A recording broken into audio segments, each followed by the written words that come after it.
Hi guys, my name is Matti Sulanto, and in this video we're gonna take a look at my video production equipment, my lenses, cameras and microphones. People ask me about those all the time, and this is my answer to those questions.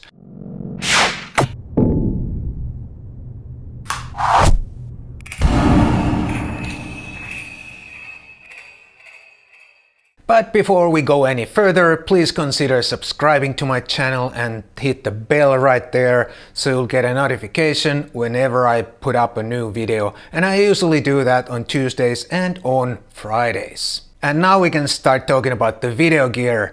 The reason, like I said, to make this is to answer all those people who ask me on a regular basis, which camera do you use, which lens do you use, etc. And the reason for not making this before is that I don't consider myself as a video shooter or video maker in the first place. I'm a photographer who makes YouTube videos. But I have made videos before I started this YouTube channel. I made my first videos sometimes in the 1980s, and I've made some corporate videos and other stuff before I started making these YouTube videos. So I know something about video making, but I don't consider myself as a hardcore video shooter or an expert on this subject. And I want to start by talking about the audio gear or the microphones that I use, because the audio is the most important in any video or movie. Because if the audio sounds bad, nobody will want to watch the picture either, no matter how gorgeous that looks. And talking about bad audio, in this video you may from time to time hear some humming background noise.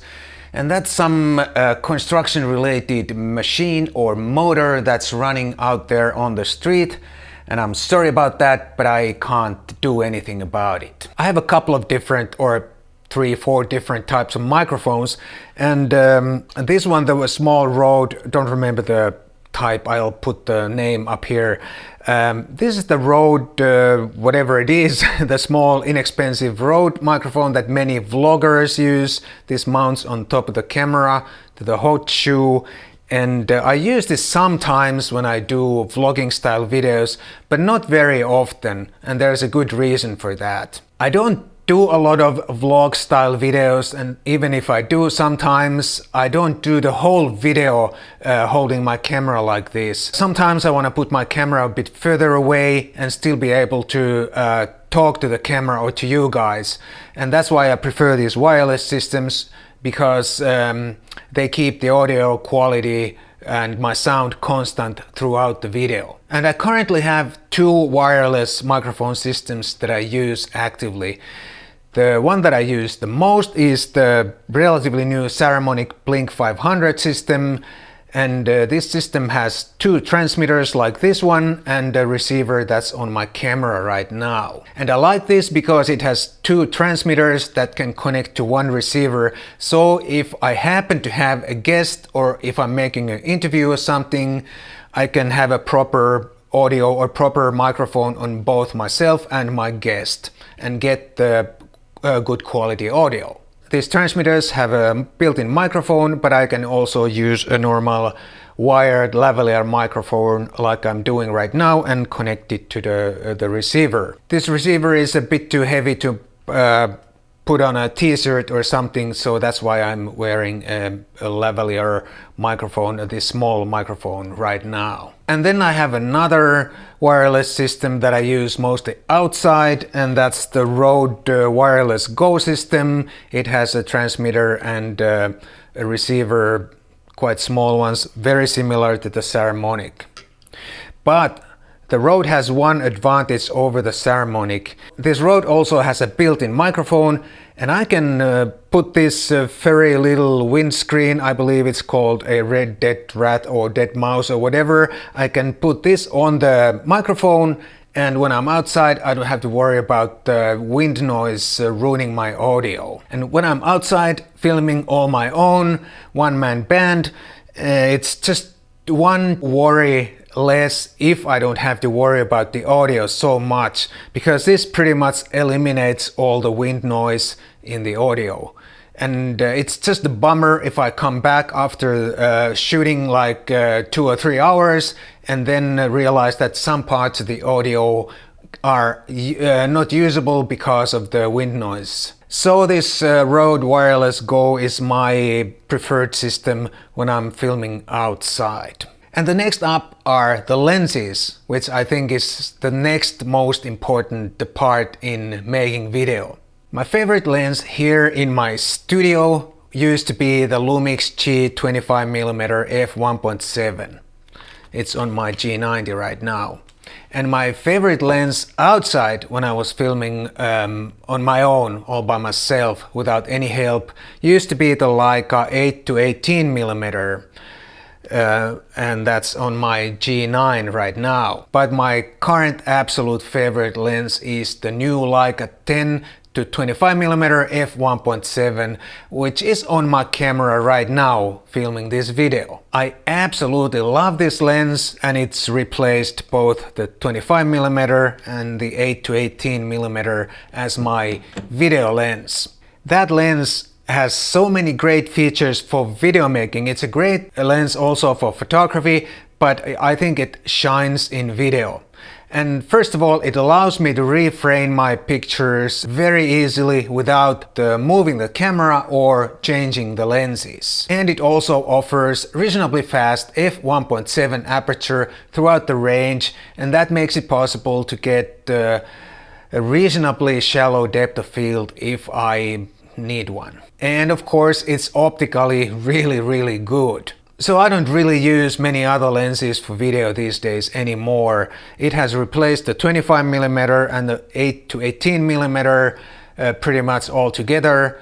Sometimes I use a macro lens or some lens that I can get a little bit closer if the 10-25 doesn't get me close enough, if I want to make a close-up of a camera detail or something. And the next up is the cameras, of course, but before I go into that, I want to mention one more audio accessory that I use, and it's the Panasonic XLR1 audio accessory that mounts on the hot shoe of the camera. It gives me XLR inputs, it has a better preamp than the camera, and it's also so much more convenient to use, especially when I'm adjusting the audio levels, because there are 2 pots on the side of the device and I don't have to go into the camera menu or use the camera controls to set up the audio levels. It's a really great audio accessory. It's a bit pricey, I have to admit that. And it's compatible only with the GH5, 5S and the new S-series full-frame cameras. And now about the cameras.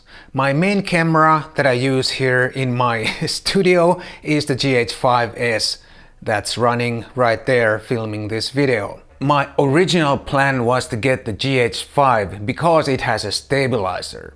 But the guys at Panasonic suggested I first try the S model because of its excellent low-light capabilities. So I decided to give it a try, but I was still pretty sure I will want to get the GH5 eventually. But after a while I realized that I don't need a stabilizer here in my studio because the camera is on a tripod anyway all the time. And when I finally found out how great the image quality is, I was really happy to have the S actually. And the GH5S is actually a little bit like too good a video camera for me, but it has some features that I really do appreciate. And one such feature is that I can see the shutter angle in degrees instead of shutter speed like 1/50th of a second or something. I see 180 degrees or whatever I choose it to be. And it doesn't sound like a big deal, but it is. See, I film normally at 25p like I do right now, but I like to film my B-rolls at 50p so I can slow them down. And the problem is that with the normal camera like the G9, whenever I change the frame rate, I have to remember to change the shutter speed as well. And the problem with me is that I forget to change the shutter speed every now and then. I filmed a few clips and then I realized, oh crap, I had a wrong shutter speed. And then I correct that, and when I switch back to the other frame rate, I forget to switch the shutter speed, and so on. So I get a lot of not so good footage because of that. But with the GH5S, and I believe the same feature is also on the GH5, when I set the shutter speed or the shutter angle to 180 degrees, for example, it stays that way regardless of the frame rate I choose. If I choose 25p or if I choose 50p, the shutter angle stays at 180 degrees. Of course, I have to compensate the difference in the exposure by opening up the aperture or changing the ISO accordingly, but my shutter speed or shutter angle stays the same as long as I change it. And it also has the scopes, so I can check the exposure much more accurately than I could with the Zebra or with the histogram. And then of course there's the image quality, which is incredibly good. I can crank up the ISO as much. Hey, what happened? Oh, something killed my light. But hey, now it's a good chance to find out about the low light capabilities of the GH5S. Let me crank up the ISO real quickly to about 6400, and it doesn't look that bad. What do you think? But now let me find out what went wrong with the light, so we can continue in some more pleasant light. Okay, I admit, nothing really happened. I made that on purpose. I just wanted a good excuse to show you the excellent low light capabilities of the Lumix GH5S. The other camera that I use on a regular basis for video too is of course the G9, and I use the G9 whenever I'm outside and I need handheld video, because this one has a very good stabilizer built in. And I really think this is also a very good video camera. It has no crop on 4K, and it has 4K 50 and 60p, so I can shoot slow motion B-roll if I need to. And the image quality is also very good, although the high ISO capabilities are not as great as on the GH5S, but then again almost nothing is as good as the 5S, the GH5S. I don't use the 422 10-bit that's on my GH5S because it's too heavy for my laptop and it's just extra work, and also the vlog profile.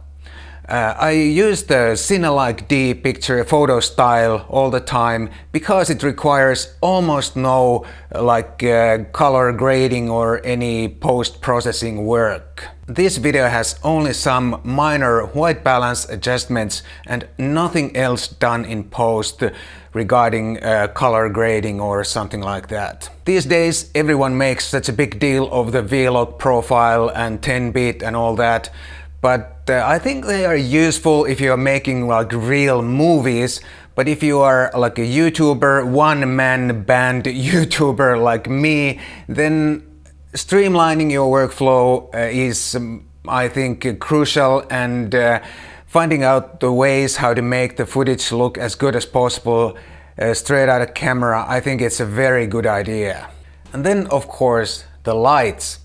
To be honest, I don't own a video light, a proper video light. The light that I have here is some aperture light, but it's not mine. It's on loan from my very good friend Peter Forsgaard, who's an Olympus visionary and also a YouTuber. If you don't know his channel, please check the link down in the description. Peter was kind enough to loan me this light because I had some problems with my own LED panels. They have such a loud fan that I can't use them for video here in my very small office. But I think I soon have to rectify the situation and get a light, some kind of a video light. And as a matter of fact, if you have some very good tips or ideas what kind of light to get, please leave me a link or tip down below. And I wish I could have like a permanent lighting setup here, but it's not possible. My office is so small that I can't have any permanent setup here. Every time I start filming, I have to set it all up, and when I'm finished filming I have to take all the lights and cameras and tripods and light stands down. So I try to keep everything simple and streamlined, at least for now. So that's it, my video gear, video equipment for making these YouTube videos. Thank you so much for watching, but before you go you may want to check out these couple of videos that I chose for you guys. Thank you again so much for watching, and I'll see you in the next one.